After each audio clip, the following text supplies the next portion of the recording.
କରିଛି ଆଉ ତମେ ଏମିତି କାନ୍ଦୁଛ କାହିଁକି?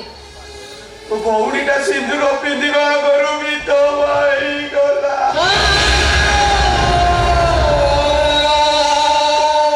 ବେଦି ବନ୍ଧା ସରିଛି। ସାଇ ପଡ଼ିଶା କୁଡ଼ିଆ ରୁଣ୍ଡ ହେଇଛନ୍ତି। ହେଲେ ନିମିଷକ ମଧ୍ୟରେ ସବୁ ସୁଖ ପାଣି। ତମେ କଣ କହୁଛ? ମୁଁ ତମ କଥା କିଛି ବୁଝିପାରୁନି। ଆରେ ଆମ ରାନୀର ବରଟାକୁ କିଏ ମାରି ଦେଇଛି?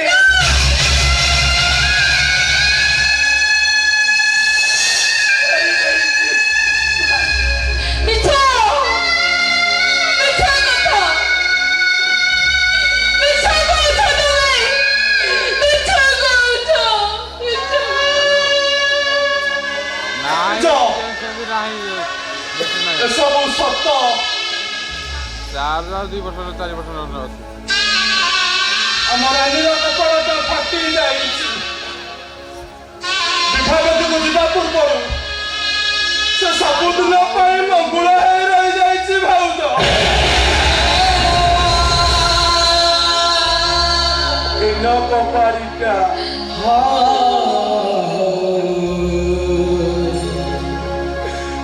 ବିଜୁଳି ସପନା ସହିତ ଖୁସିରେ ସଂସାର ବାକି ଦେବ ଜୀବନ ହସ ଖୁସିରେ ବିତେଇ ଦେବ। ହେଲେ ନିଶାଦା ବିଧି ଚାଲିଲା କାହିଁକି ଠାକୁରେ? କାହିଁକି ତୁମେ ଏତେ ନିର୍ଦୟ? ହେ ମା ମଙ୍ଗଳା, କି ଦୋଷ କରିଛ ଆମେ ତମ ପାଖରେ? କାହିଁକି ଆମ ସୁଖର ସଂସାରରେ ତମେ ନିଆଁ ଲଗେଇ ଦଉଛ?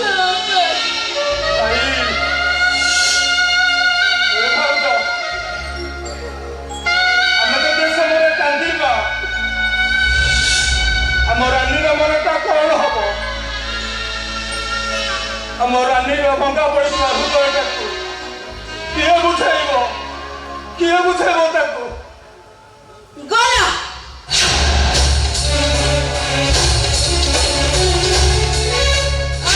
ଏମିତି ହୁଏ।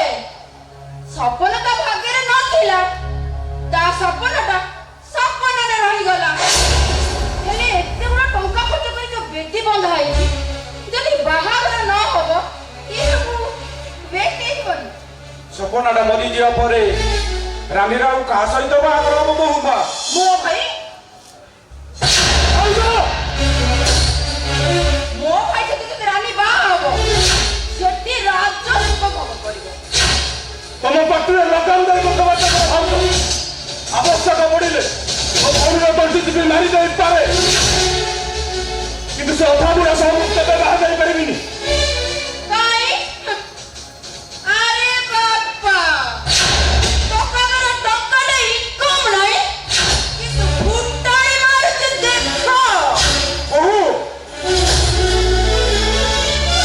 ତମେ ରାନୀର ମଝିରେ ମଧ୍ୟ ଏ କଥା କହିପାରୁଛ କେମିତି? ଅମ୍ବିକା ବାବୁ ଆଉ ରାନୀ ମଧ୍ୟରେ ବୟସରେ ଅନେକ ତାରତମ୍ୟ। ଏକଥା କହିବା ଆଗରୁ ତମକୁ ଟିକେ ଖରାପ ଲାଗିଲାନି? କହିଦେଲା କି ତାକୁ ଖରାପ ଲାଗିବ? ଧରିଯାଅ, ଭଉଣୀକି ଧରି ଘରେ ବୁଢୀ କର। ଆମର କିଛି କହିବାର ନାହିଁ। ତା ବୋଲି ତମେ ରାନୀକୁ ଯୋଉଠି ନାହିଁ ସେଇଠି ବାହା ଦେଇଦବ? ଟଙ୍କା ଦେବା ଚୁରି ତ ଜାଣିବ କେମିତି? ଆଉ ଯଦି ତା ବାହାଘରଟା ଅଧାରେ ରହିଯାଏ, ମୋ ହାତରୁ ଯେତେ ଟଙ୍କା ଖର୍ଚ୍ଚ ହେଇଛି ଫେରେଇବ କିଏ? ଆରେ ତୁଟା ଭାଇ ନା ଭଗାରୀ? ସପନାଟା ମରିଯିବା ପରେ ରାନୀର ମନ କଣ ହଉଥିବ ସେ କଥା ନ ବୁଝି ତୁ ସମ୍ପର୍କ ଆଗରେ ଟଙ୍କାର ତୁଳନା କରୁଛୁ? କହିବିନି, ଯେତେ ବ୍ୟାଙ୍କ ବାଲାନ୍ସ ରଖିଥିଲି ସବୁ ତା ବାହାଘରେ ସାରି। ଏମିତି ଦୁର୍ଭାଗ୍ୟ ଯେ ବିଚରାଟା ବରଟା ମରିଗଲା।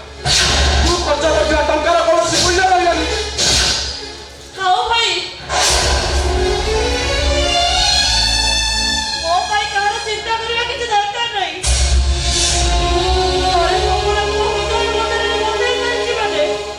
ସାରା ଜୀବନ ସେ ମୋ ସ୍ୱାମୀ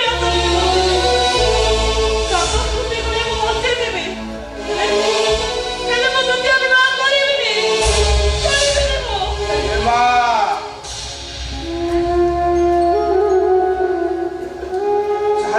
ଘଟିବାର ଥିଲା ଘଟିଗଲା।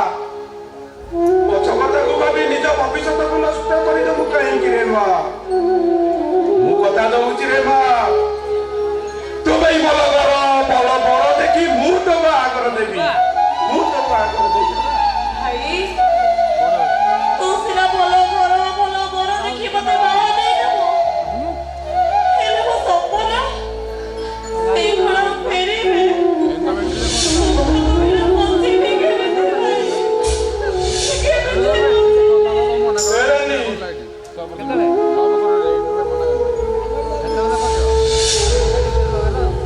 ମାନେ ତୁ ତ ସାରା ଜୀବନ ଏମିତି ଅଭିଆଡି ହେଇ ରହିଯିବୁ। ହଁ ସାରା ଜୀବନ ମୁଁ ସପନଙ୍କ ବିଧବା ସ୍ତ୍ରୀ ହେଇ ବଞ୍ଚିବି। କେମିତି ଆରେ କେମିତି କେମିତି ତମର ଏ ବିଧବା ବେଶ ଦେଖି ଆମେ ଧୈର୍ଯ୍ୟ ଧରିବୁ କେମିତି? ଭାଉଜ ସେଥିପାଇଁ ତ ମୁଁ ନିଷ୍ପତ୍ତି ନେଇଛି, ଆଜି ଆଜି ମୁଁ ମୋ ସପନଙ୍କ ଘରକୁ ଚାଲିଯିବି, ସେଠି ମୋତେ ଚାକରାଣୀ ହେଇ ରହିବି, ହେଲେ ହେଲେ ମୋ ଭାଇମାନଙ୍କ ମୁଣ୍ଡରେ ମୁଁ ବୋଝ ହେବିନି, ବୋଝ ହେବିନି। ରାନୀ, ଆରେ ମୋ ରାନୀ, ଆରେ ମୋ କଥା ଥରେ ଶୁଣ। ରାନୀ,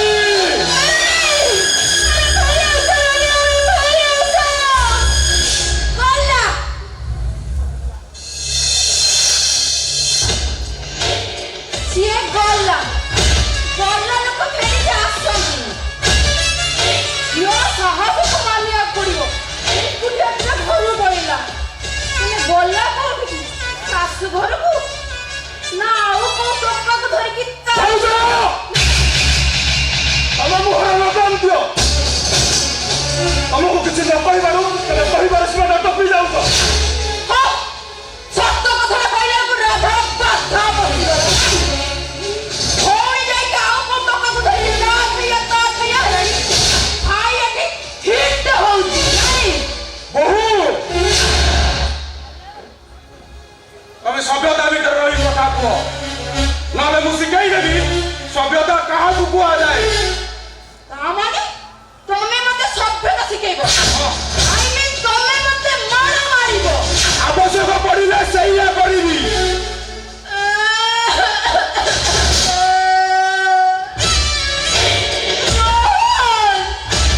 ତମେ ଏଠି ଏମିତି ଠିଆ ହେଇଛ କଣ? ତମ ଭାଇ ତମ ସାମ୍ନାରେ ତମ ସ୍ତ୍ରୀକୁ ମାରିବାକୁ କହୁଛନ୍ତି, ତମେ ଏଠି ଠିଆ ହେଇଛ। ମୁଁ ଦେଖୁଛି ତମ ପ୍ରବଳ ଶୁଖିଲା ଭାଷଣ ମାରୁଛ। ଘରେ ଗୋଟେ ଟଙ୍କା ବୋଲି ରୋଜଗାର ନାହିଁ, ଅନ୍ୟଙ୍କର ପ୍ରବଚନ କରୁଛ। ରୋହନ ନେଲାଟା ମୋ ଭଉଣୀ ଚରିତ୍ରକୁ ନେଇ କେତେ କଥା କହିଗଲା। ତମ ବାଧିଲାନି, ହେଲେ ତମ ଭାଇ କଣ ପଦେ କହିଦେଲେ ବୋଲି ତମେ ତାଙ୍କ ଉପରେ ଗରମ ହେଇଯାଉଛ। ତା ଶବ୍ଦ ନେନା ସେବା କହିଲ, ତା ବୋଲି ଭାଇ ଦେଢ଼ଶୁର ହୋଇ ତାକୁ ହାତ ଉଠେଇବା କଥା କହିବେ। ଭାଇ ତ ଖାଲି ପାଟିରେ କହିଲେ, ହେଲେ ଭାଇଙ୍କ ଜାଗାରେ ଯଦି ମୁଁ ଥାନ୍ତି ହାତରେ ମୁଁ ଦେବି ହାତରେ। ଆରେ ତୁ ଏ ଘର ଅଉଟା ଖାଇ ପଡ଼ି ରହିଛୁ, ମୋରି ହାତରେ କାରେ ବଞ୍ଚିଛୁ, ପୁଣି ମୋରି ସ୍ତ୍ରୀକୁ ଗରମ ଦେଖାଉଛୁ। ରୋହନ ଚାଲ ଆମେ ଆମ ଘରକୁ ପଳେଇବା, ଚାଲ। ଚାଲ ବେଶ ରେଡି କର।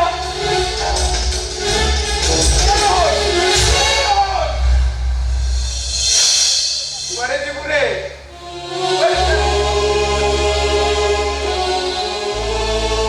ତମେ ଦିଟା ପରା ଦो ଦୁଇ ଆଖି, ମୋ ପାଖରୁ ଯଦି ଜଣେ କିଏ ଚାଲିଯାଏ ମୁଁ ପରା ଅନ୍ଧ ହେଇଯିବି ରେ, ଅନ୍ଧ ହେଇଯିବି। ବୋଉମା, ମୋର ଭୁଲ ହେଇଯାଇଛି ବୋଉମା, ତମେ ମତେ କ୍ଷମା କରିଦିଅ। ଏମିତି କ୍ଷମା ମାଗିଲେ କଣ ହବ? ପ୍ରଥମେ ଗୁଇଠାଟା ବିଷ୍ଣୁ କହିଲେ ମୁଁ କ୍ଷମା କରିବା ପିଲା ନୁହେଁ। ହଁ, ନିଜ ପାଟିରେ ଯେତେବେଳେ ନିଜ ଭୁଲଟା ମାନିଛ, ଦଣ୍ଡ ତ ତମକୁ ମିଳିବ। ନା କି ଦଣ୍ଡ ଦବ ତମ ତାଙ୍କୁ?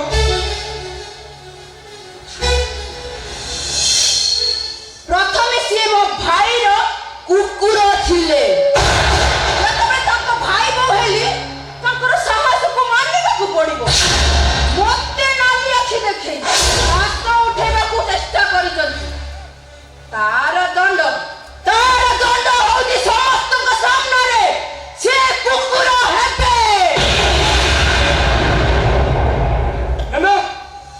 ଏମିତିକା ଶାସ୍ତି? ଆରେ ସେ ପରା ମୋ ବଡ ଭାଇ। ତମେ ଚୁପ କରି ଠିଆ ହୁଅ, ନହେଲେ ତମକୁ କୋର୍ଟ ଦେବି ଆଉ ତମ ସମସ୍ତ ପରିବାରକୁ ପୋଲିସ ଷ୍ଟେସନ। ନାଇଁ ନାଇଁ ନାଇଁ ନାଇଁ ମୋ ତ ହାତ ଧରି ଡର ହଉଥିଲା। ତୁ ମୋ ଆଖି ସାମ୍ନାରେ ମୋ ସ୍ୱାମୀ କୁକୁର ସଜାଇ ଦେଇଦେଲୁ। ମୋ ସ୍ୱାମୀ ମାରିବନି ଲୋ, ମୋ ସ୍ୱାମୀ ମାରିବନି। ଭାଉଜ, ମୁଁ ତମକୁ ହାତ ଯୋଡୁଛି ଭାଉଜ। ମୋ ଆଖି ସାମ୍ନାରେ ମୋ ଦେବତା ଭଳିଆ ଭାଇଙ୍କୁ ଏତେ ବଡ ଶାସ୍ତି ଦିଅନି ଭାଉଜ। ମୁଁ ତମକୁ ହାତ ଯୋଡି ନେହୁରା ହଉଛି। ଏତେ ବଡ ଶାସ୍ତି ଦିଅନି ମୋ ଭାଇ। ଯିଏ ଦୋଷ କରିଛି ଶାସ୍ତି ବି ସେଇ ପାଇବ। କଣ ଦୋଷ କରିଛି ଜମିଆ? ମୋର ଶାସ୍ତି ପାଇବା ଉଚିତ।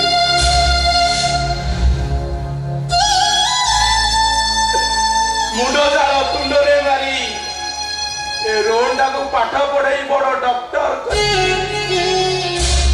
ତାରି ପାଇଁ ଗଧ ଭଳିଆ ଖଟିଥିଲି।